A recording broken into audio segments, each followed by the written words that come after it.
주님께서 여러분과 함께 또한 사제의 영과 함께 마르코가 전한 거룩한 복음입니다. 주님 영광 받으소서. 그때 예수님께서 티로 지역으로 가셨다. 그리고 어떤 집에 들어가셨는데 아무에게도 알려지기를 원하지 않으셨으나 결국 숨어 계실 수가 없었다. 더러운 영이 들린 딸을 둔 어떤 부인이 곧바로 예수님의 소문을 듣고 와서 그분 발 앞에 엎드렸다.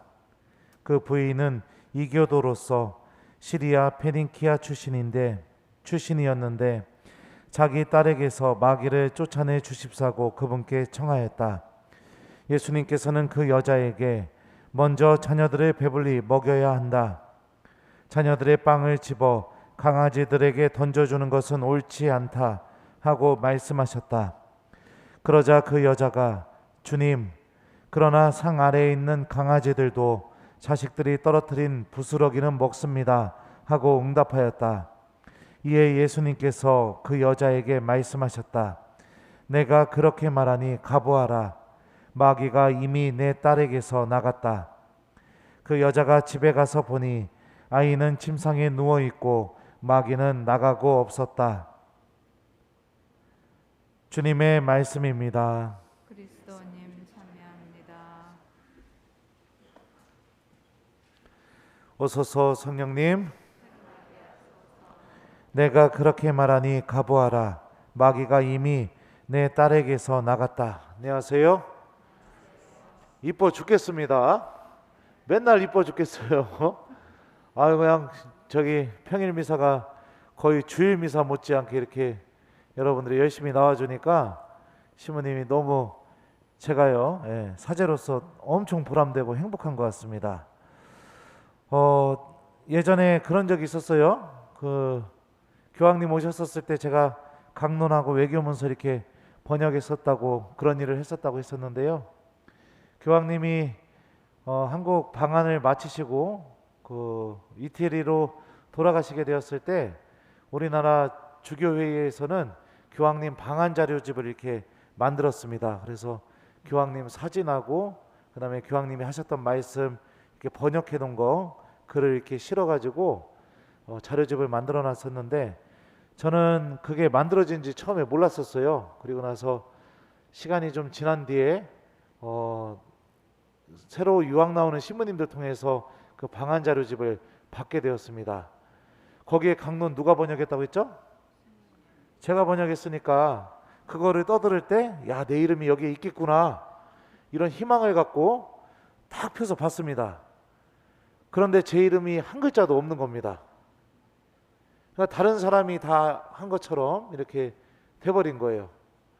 그러니까 그 순간 어떤 마음이 들었냐면 야, 나 이용당했다, 이런 생각도 들고, 일을 시킨 주교님도 믿고 함께 일했던 신부님도 믿고, 그리고 또 제가 번역한 거를 이렇게 이름도 안 실어준 그 관계자들도 믿고 다 미운 느낌이 막 이렇게 들었었습니다. 왜냐면은 거의 두 달 동안 아무 일도 안 하고 오로지 그거에만 매달렸었거든요.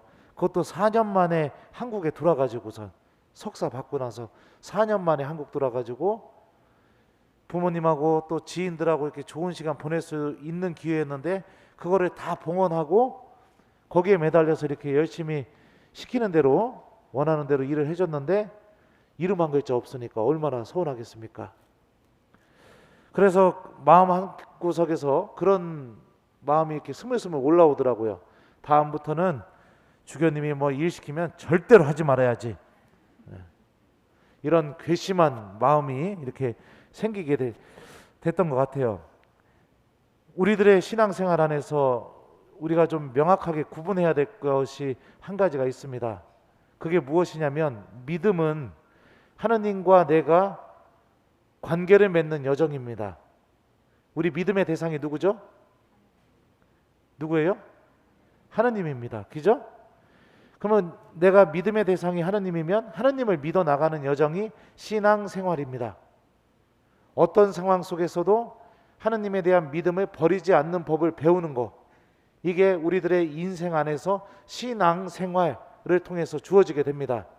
그런데 우리들은 신앙생활을 하면서 때로는 하느님이 아니라 다른 요인들로 인해서 믿음을 꺾어버리려고 하는 유혹들을 받을 때가 종종 있습니다. 저도 제 이름 안 올려줬다고 그런 마음이 이제 못된 마음으로 발전되면 어떻게 될까요? 하느님 안 믿어. 이렇게 마음이 바뀔 수가 있거든요.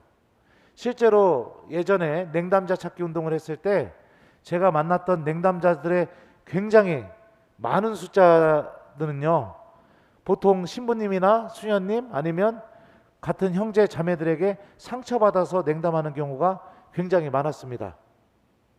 믿음의 대상은 하느님인데 그 믿음의 대상에 들어가지 않는 다른 사람들, 다른 요인들이 그 믿음을 꺾어버리게 되는 그런 일들을 이렇게 우리가 겪게 됩니다. 근데 이런 일들이 벌어진다 하더라도 여러분들 정말 중요한 게 뭐냐면 절대로 믿음을 버려서는 안 되는 겁니다. 오늘 복음을 보면 예수님께서 이교도 여인에게 뭐라고 말씀하시느냐? 도움을 청하는 이교도 여인에게요. 먼저 자녀들을 배불리 먹여야 한다. 자녀들의 빵을 집어 강아지들에게 던져주는 것은 옳지 않다. 개라고 말하고 있습니다. 이게 어떤 경우하고 똑같냐면 여러분들이 사제관에 전화하셔서 신부님 저희 어머니 좀 많이 아프셔요. 병자성사 좀 주세요. 했더니 본당 신부님이 뭐라고 대답하는 거랑 똑같냐면 아이고 병자성사는 평상시에 열심히 나온 제가 좋아하는 교우들한테 주는 거지 개들한테는 병자성사 주는 거 아니에요. 이렇게 대답하는 거랑 똑같습니다. 여러분들이 이런 대답 들으시면 어떠시겠어요? 하나님, 나는 그래도 하나님 믿겠다. 큰일 났네. 이게 큰 유혹입니다. 이게 큰 유혹이에요. 내가 존중받는 거, 내가 인정받는 거, 내가 기억되는 거, 여러분들 믿음에는 그런 게 포함이 되어 있지 않습니다. 믿음은 무엇이냐면 반드시 이루어진다. 이거로만 이루어지는 논리가 바로 믿음입니다. 교회 안에서 살다 보면 오늘 복음에 나오는 이교도 여인처럼 우리들은 교회로부터 하나님으로부터 존중받지 못하는 그런 느낌을 느낄 때가 종종 있습니다. 내가 기억되지 않는 것처럼 느껴질 때도 있고 내가 열심히 봉사하고 노력했음에도 불구하고 그런 노력과 봉사가 아무런 의미 없이 평가되고 또 그렇게 받아들여지게 되는 것처럼 느껴질 때도 있습니다.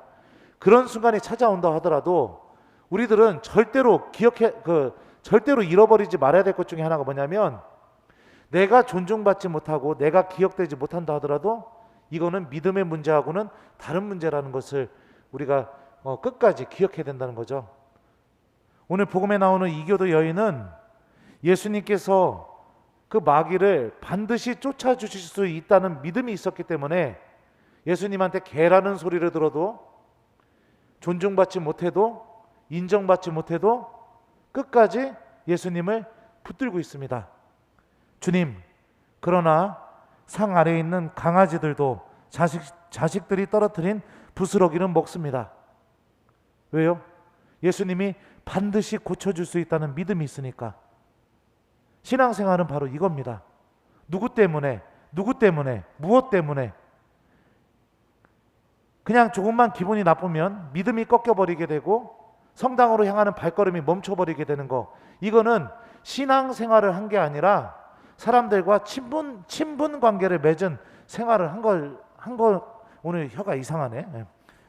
사람들과 친분 관계를 맺은 것밖에 되지가 않습니다. 구원을 가져다주는 믿음은 하나님께 인정받음, 존중받음 그런 것이 아닙니다. 하나님께서는 지금 당장 내가 받아들이기 어려운 방법을 통해서도 반드시 나에게 구원을 주실 수 있다는 사실, 그 사실에 확신을 갖고 믿음을 두는 것, 이것이 바로 우리에게 구원을 가져다주는 신앙생활, 구원을 가져다주는 믿음이라는 것을 오늘 복음을 통해 우리가 생각해 볼 수 있습니다. 예수님만은 반드시 내 딸을 고쳐주실 거야. 저분만은 반드시 고쳐주실 수 있어. 이 확고한 믿음이 있었기 때문에 자신이 어떤 대접을 받는다 하더라도 이교도 여인은 예수님을 끝까지 붙들고 있을 수 있게 된 거죠. 우리들의 믿음도 이와 같아야 됩니다. 내가 그렇게 말하니 가보아라. 마귀가 이미 내 딸에게서 나갔다. 확고한 믿음이 있는 곳에 기적이 있습니다. 누구 때문에, 무엇 때문에? 흔들리는 믿음은 우리를 하느님 은총이 있는 곳으로 데려다 줄 수 있는 힘을 전혀 갖고 있지 않습니다. 때로는 하나님께서 나를 기억하지 않으시는 것처럼 느껴진다 하더라도, 교회 안에서 내가 존중받거나 인정받지 못하는 것처럼 느껴진다 하더라도, 또 나를 너무 아프게 하는 사람이 바로 나와 함께 신앙생활하는 저 교우일지라도 내가 그런 사람들 때문에 하느님에 대한 믿음을 버리는 것은 가장 소중한 것을 버리는 것과 같다라는 것을 오늘 복음을 통해 우리가 기억해 볼 수 있죠. 오늘 제1독서 말씀도 들어보죠. 오늘 1독서는 솔로몬이 죄를 저지른 뒤에 벌어진 일입니다.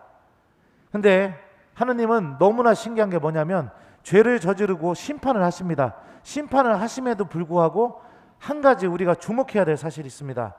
그러나 이 나라 전체를 떼어내지는 않고 나의 종 다윗과 내가 뽑은 예루살렘을 생각하여 한 지파만은 내 아들에게 주겠다. 심판을 하시면서도 하느님은 당신이 하셨던 말씀을 반드시 이루어주고 계시는 모습을 보여주시죠. 네가 아무리 잘못됐다 하더라도 너를 구원하려는 하느님의 의지는 절대로 꺾이지 않는다는 것을 오늘 일독서를 통해 우리가 생각해 볼 수 있습니다. 우리가 이걸 붙들고 살아야 됩니다. 이걸 붙들고 끝까지 오늘 복음에 나오는 여인처럼 내가 하느님으로부터 은총을 받을 때까지 끝까지 이것을 붙들고 살아가는 그런 신앙인이 되어야겠죠. 주님께서는 나를 포기하지 않으신다. 주님께서는 나를 벌하신다 하더라도 절대로 나를 버리지 않으신다. 주님께서는 반드시 나를 구원하신다. 주님께서는 지금 이 상황이 내가 받아들이기 어렵고 너무너무 나에게 고통스럽다 할지라도 반드시 나를 은총으로 인도하신다.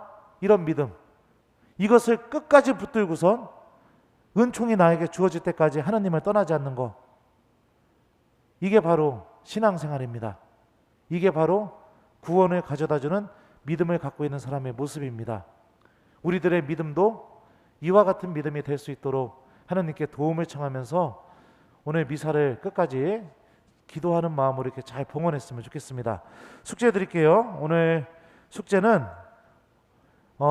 우리들의 믿음에 대해서 이야기해주고 있죠.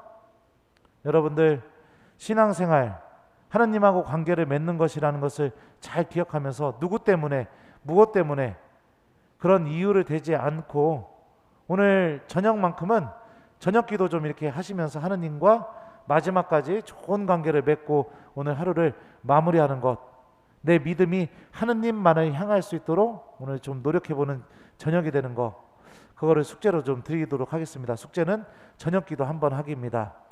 우리들의 믿음이 하느님을 향할 수 있도록, 하느님만을 바라보면서 걸어갈 수 있도록, 실망스럽고 또 내가 상처받고 아픔이 있다 하더라도 끝까지 하느님을 바라볼 수 있는 믿음이 될 수 있도록 다 함께 하느님께 은총을 청했으면 좋겠습니다.